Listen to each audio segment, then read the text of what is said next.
Fan ಕೆಪಾಸಿಟರ್ನ ಯಾವ ರೀತಿ ಚೆಕ್ ಮಾಡೋದು ಅಂತ ನೋಡೋಣ. 2.5 ಮೈಕ್ರೋಫ್ಯಾರಡ್. ಓಕೆನಾ. ಸೊ ಇದನ್ನು ಫಸ್ಟು ನಿಮ್ಮ ಮನೆಯಲ್ಲೇ ಸಾಕೆಟ್ ಇರುತ್ತಲ್ಲ, ಫಸ್ಟ್ ಸ್ವಿಚ್ ಆನ್ ಮಾಡ್ಕೊಳ್ಳಿ. ಸಾಕೆಟಲ್ಲಿ ಇನ್ಸರ್ಟ್ ಮಾಡಿ. ಒಂದು ಸೌಂಡ್ ಬರುತ್ತೆ, ತಲೆ ಕೆಡಿಸ್ಕೋಬೇಡಿ, ಸರಿನಾ? ಆಮೇಲೆ ಬೆಳ್ಳಿಡ್ರಿ, ಆಮೇಲೆ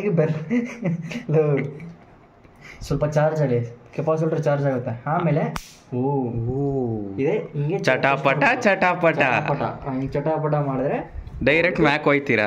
ಏನು ಟಿಕೆಟ್ ಬೇಡವೇ ಬೇಡ. ಕೆಪಾಸಿಟರ್ ತೋರಿಸ್ಬಿಡ. ಕೆಪಾಸಿಟ್ರು ನೋಡ್ರಿ, ಜಗತ್ತು ಇದನ್ನೇ ಯೂಸ್ ಮಾಡ್ತಾ ಇರೋದು. ಬಾಂಬ್ ಹಾಕಕ್ಕೆ ಎಲ್ಲೂ ಬೇಡ, 40 ರೂಪಾಯಿ ಸಾಕು. 30 ರೂಪಾಯಿ ಇದು. ಆದರೆ 10 ರೂಪಾಯಿ ಡಿಸ್ಕೌಂಟ್ ಅಂತ ಈಗ ಎಕ್ಸ್ಟ್ರಾ ಮಾಡಿಬಿಟ್ಟಿದ್ದೀರಿ. ಇದು ಕ್ವಾಲಿಟಿ ಆದಂಥ ಪ್ರಾಡಕ್ಟ್ ಇದು.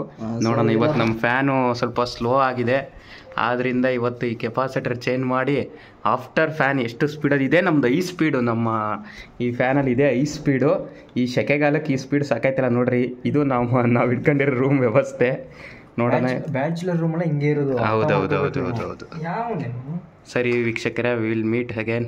ನೋಡಿ ವೀಕ್ಷಕರೇ, ನಮ್ಮ ಫ್ಯಾನು ಈ ಸೆಕೆಗಾಲದಲ್ಲಿ ತುಂಬ ನಿಧಾನವಾಗಿ ಓಡ್ತಾ ಇತ್ತು. ನಾವು ಹೊಸ ಫ್ಯಾನ್ ತಂದ್ರೆ ಆಯ್ತು ಬಿಡಿ ಅಂತ ಹೇಳಿದ್ವಿ. ಇಲ್ಲ, ಈ ಥರ ಒಂದು ಕೆಪಾಸಿಟರ್ ಇರುತ್ತೆ, ಅದನ್ನು ಚೇಂಜ್ ಮಾಡಿದ್ರೆ ಚೆನ್ನಾಗಿ ಓಡುತ್ತೆ ಅಂತ ಐಡಿಯಾ ಕೊಟ್ಟರು.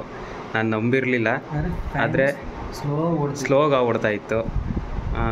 ನಾನು ನಂಬಿರಲಿಲ್ಲ ಕೆಪಾಸಿಟರ್ ಹಾಕ್ತಿಡ್ಕೆ ಹೆಂಗೆ ಫಾಸ್ಟಾಗಿ ಓಡ್ಬಿಡುತ್ತೆ ಅಂತ. ಬಟ್ ಆದರೆ ಅವ್ರು ಅದನ್ನ ಸಾಧನೆ ಮಾಡಿ ತೋರಿಸಿದ್ದಾರೆ.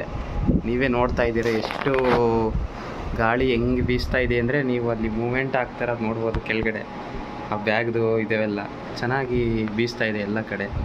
ನಮಗೀಗ ಸೆಕೆ ಏನಿಲ್ಲ, ರಾತ್ರಿ ಎಲ್ಲ ನೆಮ್ಮದಿಯಾಗಿ ನಿದ್ದೆ ಮಾಡ್ತಾಯಿದ್ವಿ. Thank you.